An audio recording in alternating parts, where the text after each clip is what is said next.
All right, guys, back again. Here we are getting ready to move into our next type of factoring. So if you will, we've got our notes here, our really special map of how to factor. Remember, we have a polynomial that we start with. It comes down into this machine where we're going to simplify, rearrange, and remove a GCF. And then here it's going to be spit out into one of three places. It's either a binomial, and it will fall under one of these three categories. It's a trinomial, or it's going to be a four-term polynomial. Okay, we've already covered these three, and so here we are. We have looked at the factor test on the last video.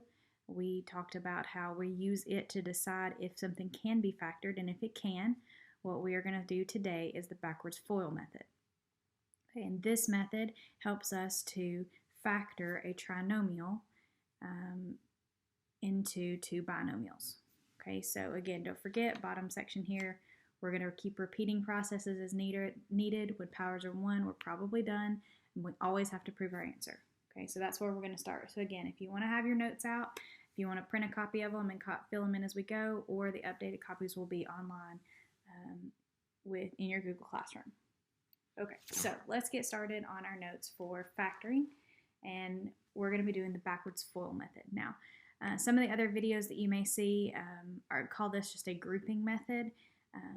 I'm calling it backwards FOIL because it is basically what we're going to be doing is going backwards from the multiplication, and because grouping is one part of this, and so I want to separate grouping as a whole from this type of factoring. So we're going to call this backwards FOIL. You may see it called grouping on some of the other videos and things that you'll see on the internet, but this is what we're going to do.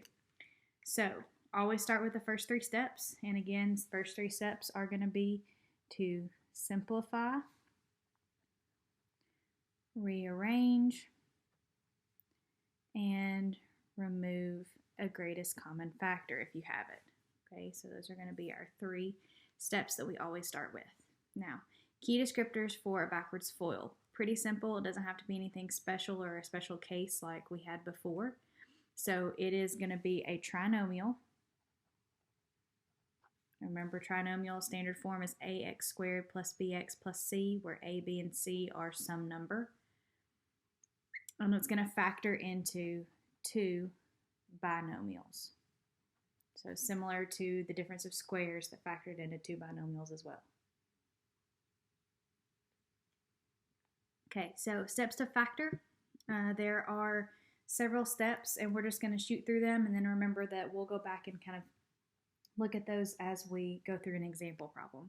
So the first thing that you're going to do is find two factors whose product, okay, remember product means multiplication, is equal to a times c. So this, remember this a value multiplied by this c value, and the sum, remember sum is addition, is equal to the value of b, whatever b is here. So that's what we're going to be looking for. And again, an example will kind of help clarify that for you. The second step is to expand the trinomial into a four-term polynomial, and we are going to group the terms into two binomials. Once we've got them grouped, we remove any greatest common factors that there are, and then separate what you have into your final two binomial factors. And then, of course, we know we repeat the process if the powers are not 1, and we're going to prove our answer. So nothing has changed as far as that goes. So let's go ahead and dive into this, and we're going to start step by step and do an example problem. So starting with the first, we're going to do an example problem here. The example problem that you have on your notes is 12x squared minus 16x plus 5. So we're going to check to see if anything needs to be simplified. Remember, simplify means we have like terms that need to be combined, and in this case, this is a term that can't be combined with anything else. This is also a term that cannot be combined, and this is a separate term as well. So we're good on simplify.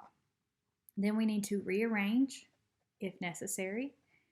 Rearrange would mean it's not in standard form and we need to put it in standard form. So here we have ax squared plus bx plus c, so it appears to be in standard form. And then the final step is to remove a greatest common factor. And if we look at 12, 16, and 5, 5 only has factors of 1 and 5, and 12 and 16 neither are multiples of 1 or 5. So it looks like we are good on that as well. So we can go ahead and move to the first step. So the first step is to look for two factors that multiply to equal, okay, and we are, remember, doing A times C, and in this case, A is 12 and C is 5.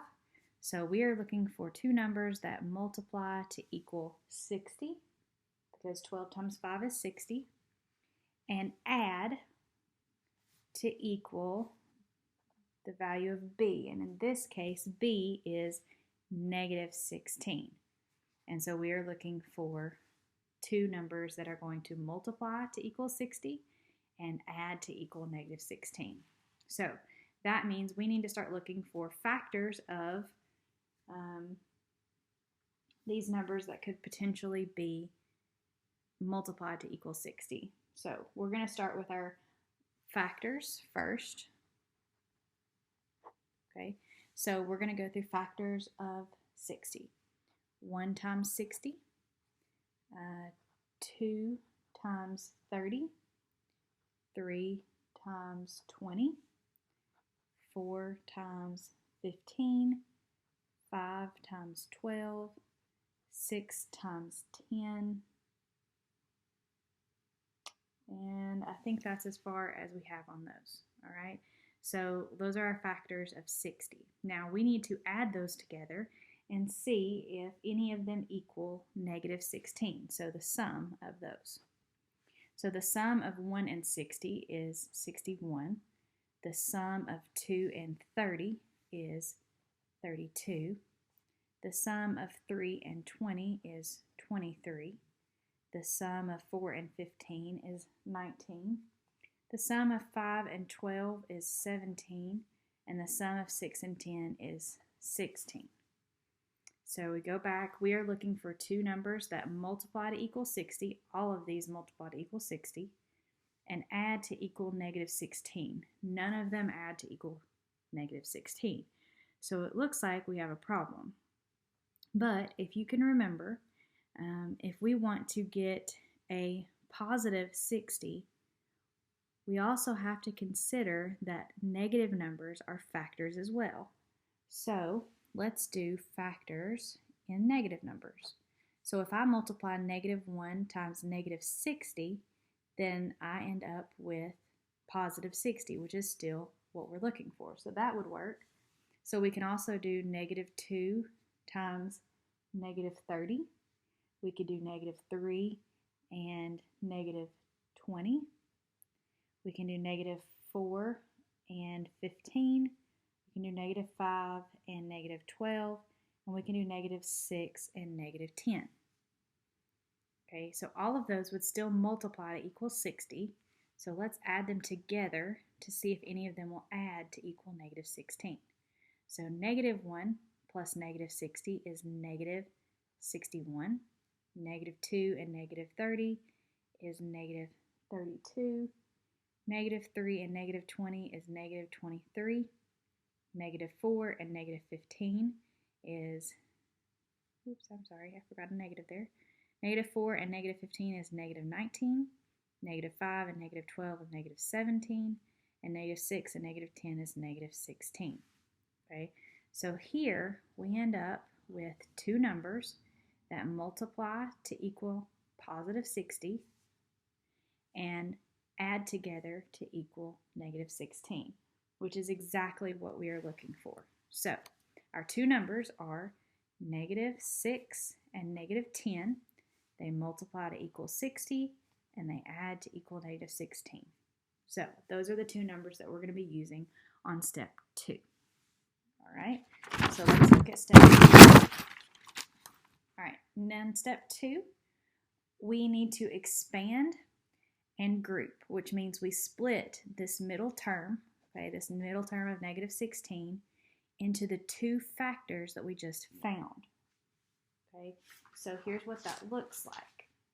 What that looks like is we start with this original 12x squared minus 16x plus 5, and we are going to split this middle term into negative 6x and negative 10x, which is the two factors that we just came up with, negative 6 and negative 10.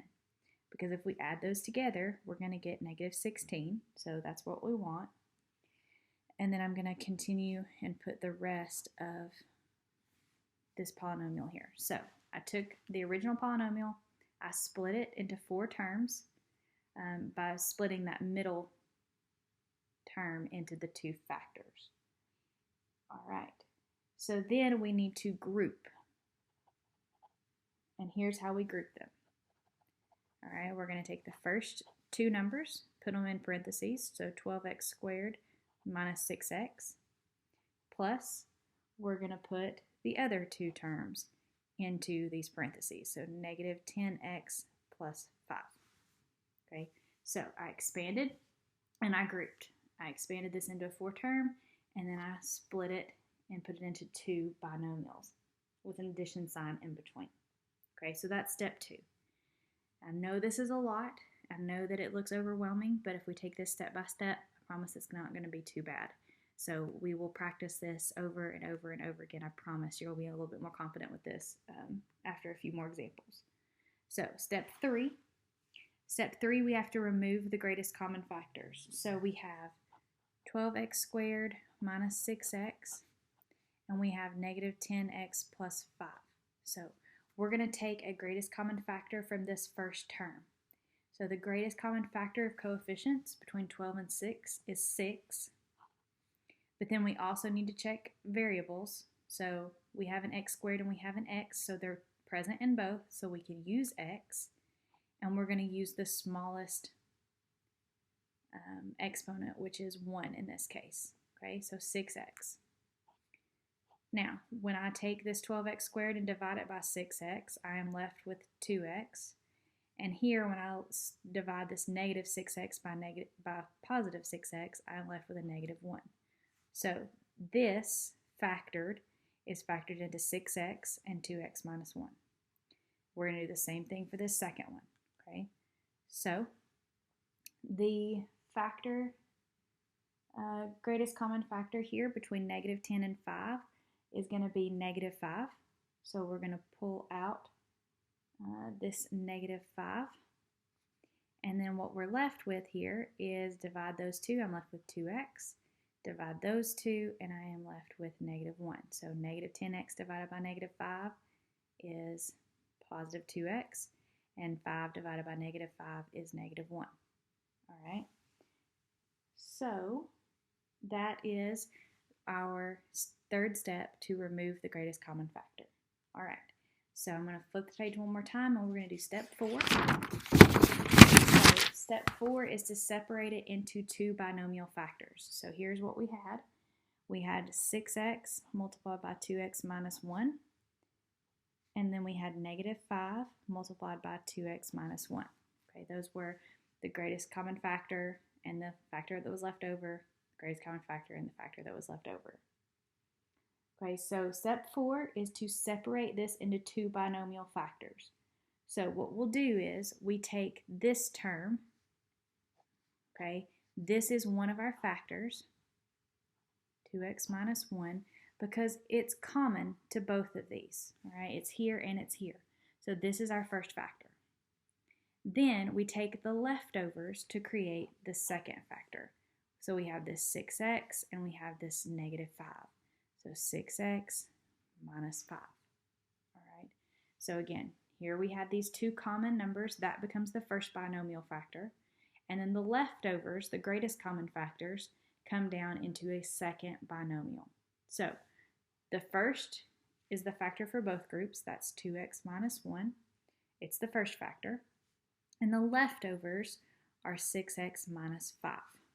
Okay, and that's our second factor. So our final answer is going to be written 2x minus 1 multiplied by 6x minus 5. All right. Now, both of those binomials have powers of 1, so we should be done, but the final step is to prove it. And what we want is for this multiplied back out to equal 12x squared minus 16x plus 5, which is what we started with. Okay, so we need to check ourselves and make sure that our factor works. So we have 2x minus 1 and 6x minus 5. FOIL says we're going to do the first two numbers. So 2x times 6x is 12x squared. Then we're going to do the two outermost numbers. 2x times negative 5 is negative 10x. The two inside numbers, negative 1 times 6x is negative 6x. And the last numbers, negative 1 times negative 5 is positive 5. And so once we combine our like terms here, we're going to end up with 12x squared minus 16x plus 5, which is what we started with. And so, yes, our final answer is this right here. 2x minus 1 multiplied by 6x minus 5.